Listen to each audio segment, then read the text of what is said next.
had been married for about 17 years before, from start to finish.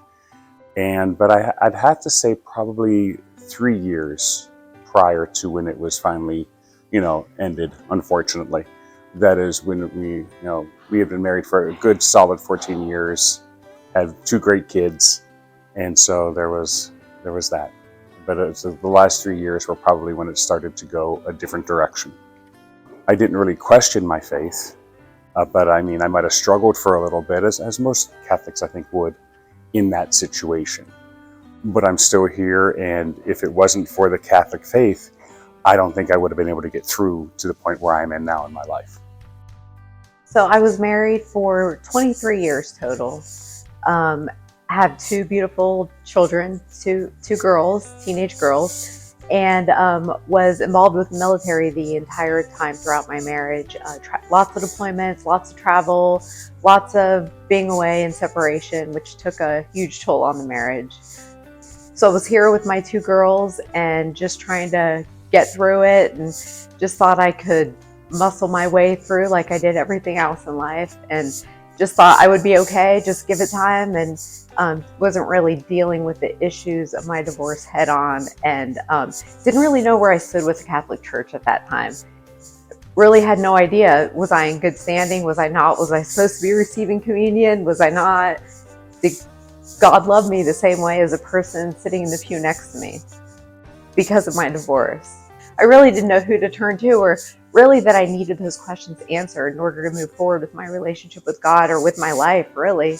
So until I saw that this group was happening one day, and I had no interest in going, no desire at all. And one of my daughters turned to me at the end of Mass and said, "You need to go to this." And I was like, it's not really my thing. And she was like, no, I really think you need to go to this.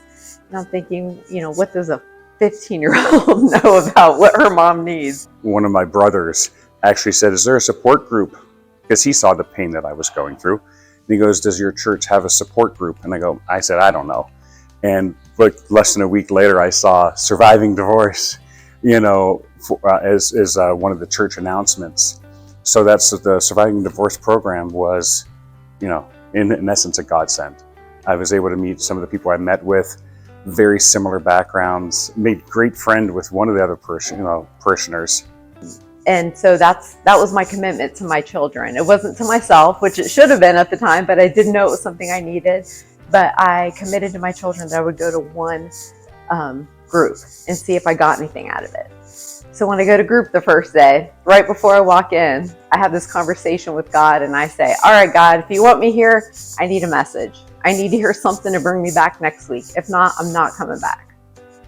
I'll never forget, at the very end, we were watching this video, and there was a video, I couldn't even tell you the priest's name, but he was in a video, and he said, there's a reason for this group, and that is because people going through a divorce don't realize that they're welcome in the church, they're loved in the church, they are in good standing with the church, and we want to explain all that to you, and we want to be more inclusive.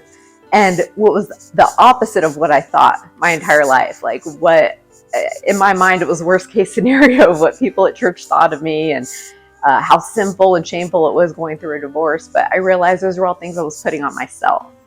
Nobody at church was doing that. Nobody in the church was doing that to me. I was doing it to myself. Not to go back to the same situation, but if it was the knowing that others have that same anguish, you're not alone. That's something that I will never forget, and that's something that I'm going to cherish. It's like, wow, okay, and it really helped. So it would be something I would support, or suggest to anybody, for that program, for that growth, for that healing process, because there's a lot of that healing that I had to do on my own with faith, with just calming myself down and just talking to God. It's not a blame game. It's an acceptance game.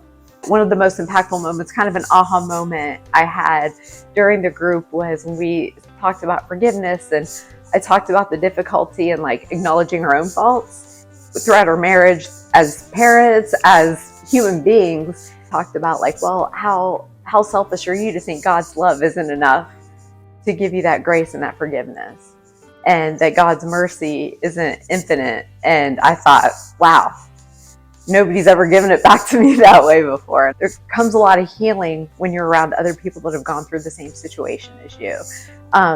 But we have the guidance of the church to help us move past that and the hurt and the anger or resentment or any type of feelings you may be feeling. So whether you're or a loved one or a family member or a friend is 2 years post-divorce, or they just now got separated, or I think it doesn't really matter what stage you're at. It's very healing. So I think this is great for anyone. If there's someone that you care about or love about, who love a lot, who you notice has maybe changed because of a divorce, or who's just kind of stumbling through life because of this divorce, or just kind of lost in this world, ever since the divorce, I would highly encourage that you just maybe tell them about the group. Challenge them to just go for a week and see if they hear a message that they needed to hear. That's kind of how I got through.